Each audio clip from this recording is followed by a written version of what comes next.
What's up, YouTube? So I understand that many of you who follow my channel are in winter right now, and perhaps the best thing I could do for you is send you some of the sunshine in my background.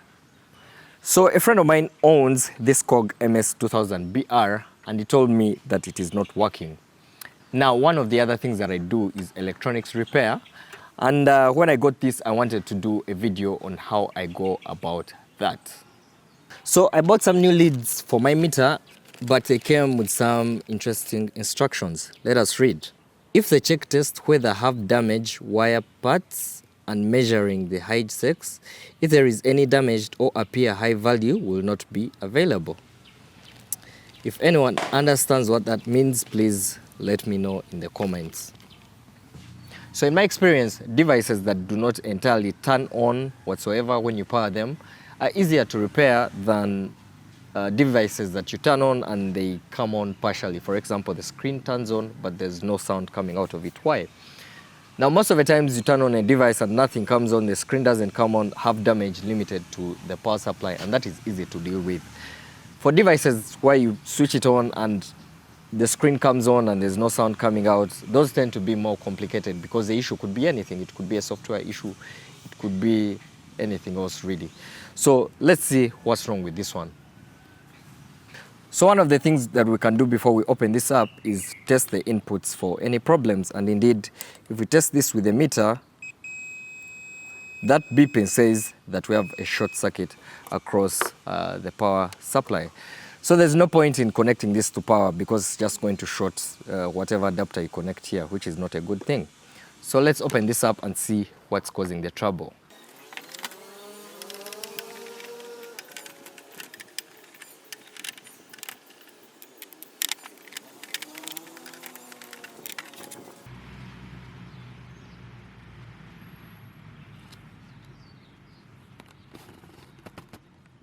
On the inside, the power comes to this device, which I believe is a common mod choke.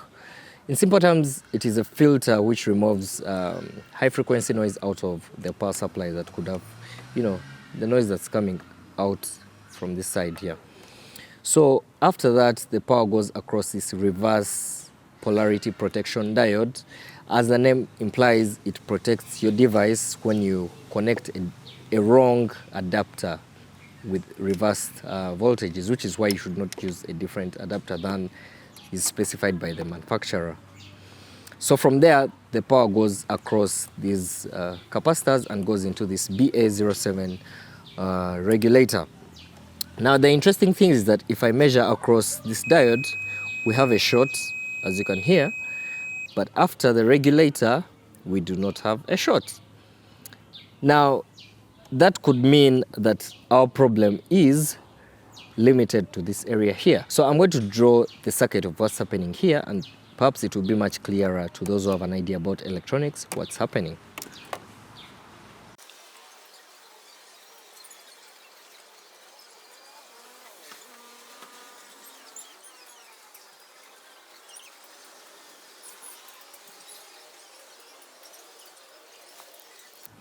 So this is a diagram of the circuit that I just showed you, and the short circuit I think is in this place here, because if I measure across the regulator and the ground, there's no short circuit. So my area of focus is actually this reverse polarity protection. Now, if you know how diodes work, in the normal operation of this circuit, there's a positive and there's a ground here.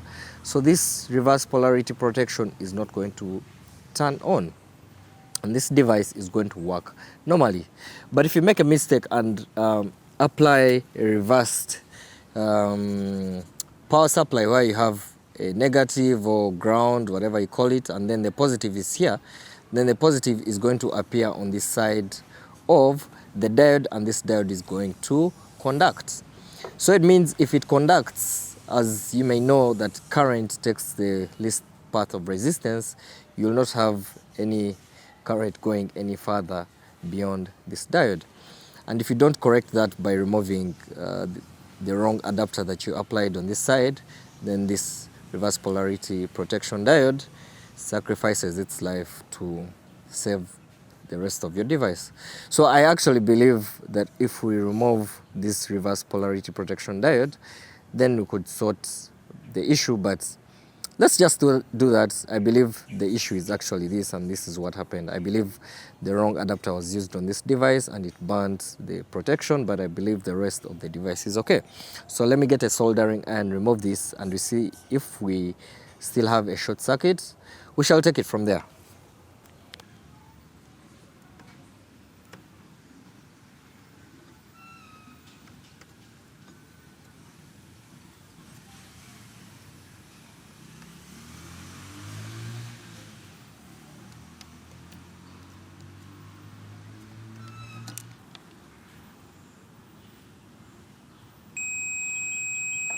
So after removing the offending diode, I've measured across this choke, and it seemed to have melted. It's short-circuiting where it's not supposed to, across these terminals.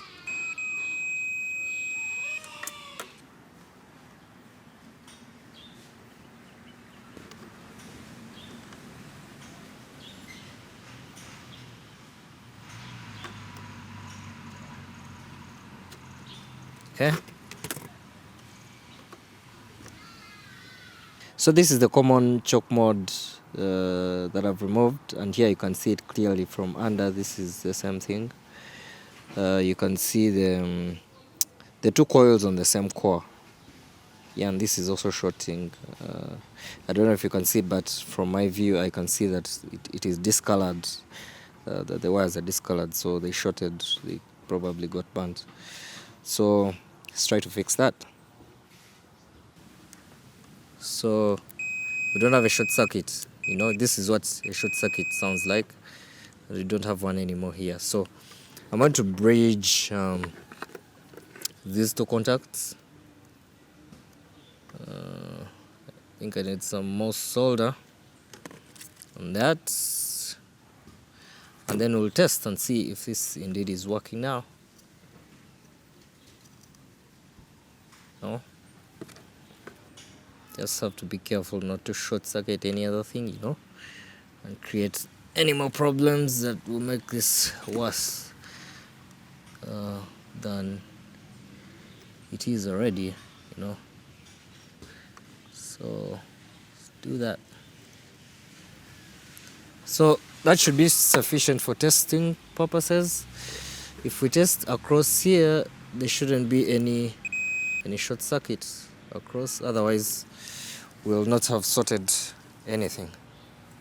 So this repair is getting more interesting as I go along, just like typical repairs, because you think it is one thing, then eventually you discover it's a different thing.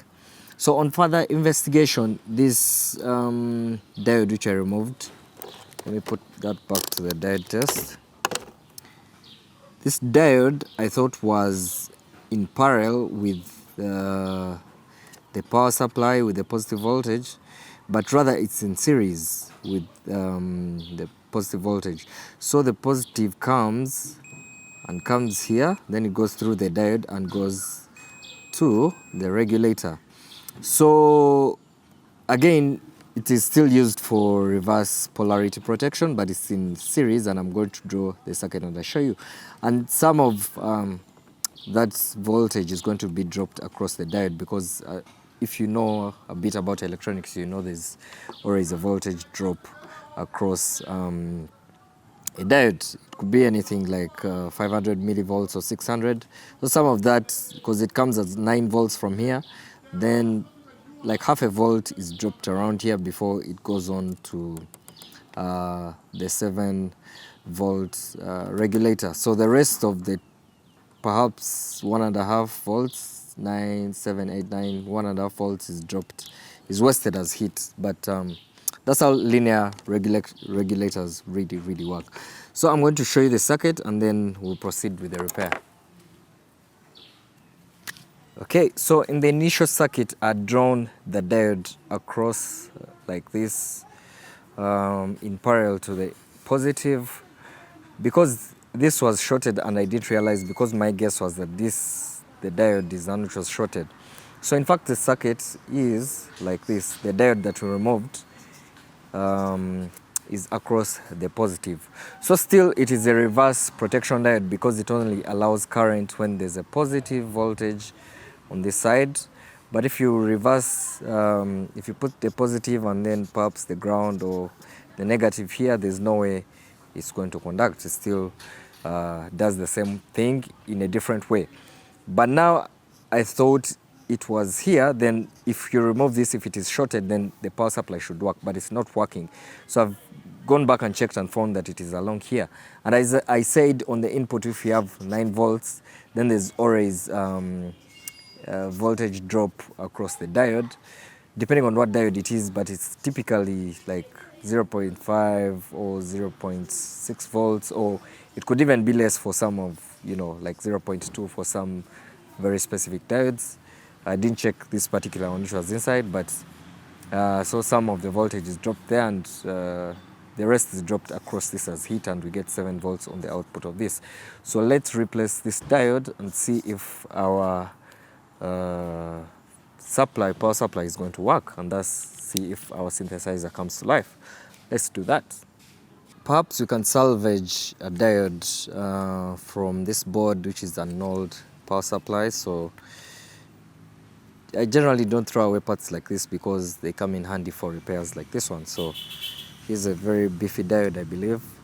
Let's try to get that one out and then use it. Recycle, save the Mother Earth. Okay. So here's our new diode, which I don't know, I haven't tested. Maybe perhaps it works. Maybe we should do that even first thing. You can't assume that it works. Yeah, and the meter shows a voltage drop of around 430 millivolts. So it works.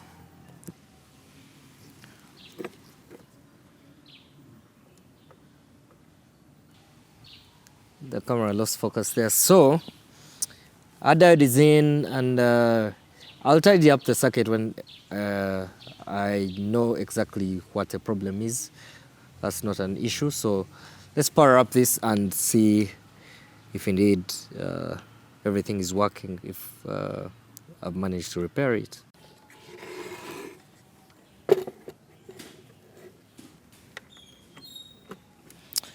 So let's turn it on and we see if indeed I've fixed this unit. Voila! And if you look closely, I think you can see that the screen is on. So perhaps maybe I should see if this thing can make some music. It's all about the music, yeah? Is it? So I think that I've managed to troubleshoot what the problem was with this. I'm going to tidy up the power supply inside and put it back together and see if this thing can play some music. It's all about the music, baby.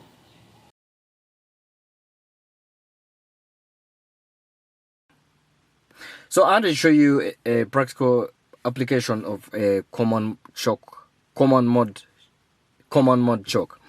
So my car is Japanese, so it has an FM radio which has a range for Japan which is very different. The range of frequencies is very different from Uganda, so it's pretty much useless. So I bought this unit for about $4 here locally. It's so cheap, to try and correct that, because this receives the right frequencies and then uses this as the amplification. So when I connected this to this, I had a lot of noise, and I'm going to switch on the engine so that I demonstrate to you what that sounded like. In mode.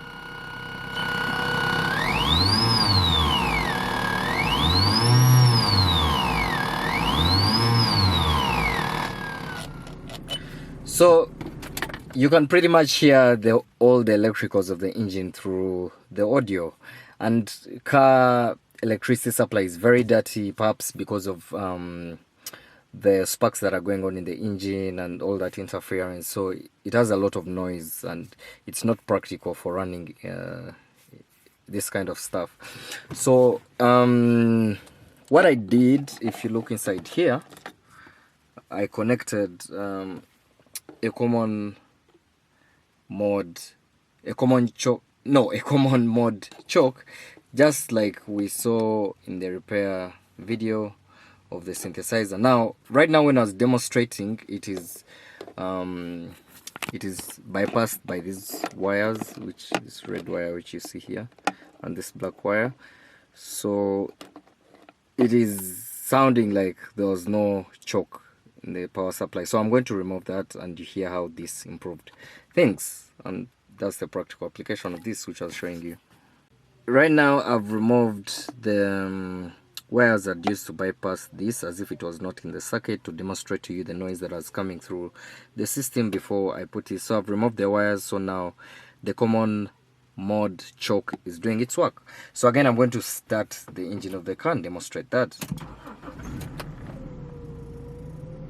In mode. So as you can hear, I can put the audio on the maximum, and you'll hardly notice any noise in the system. And I'm going to play for you a bit of radio. I hope there's no copyrighted material. Let me play for you.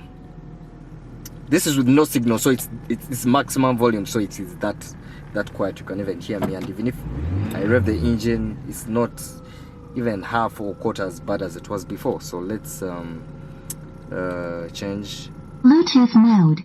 You can hear it very clear, loud, and there's nothing. Let me put some FM mode. FM, fresh hits for Uganda.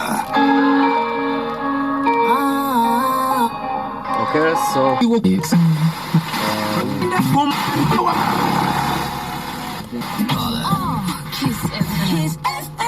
so pretty much all the noise is gone. You can hear everything clearly, and I hope you learned something. Knowledge is for sharing. I also learned these things from other people, from reading, and I hope this video was beneficial to you. Thanks for watching.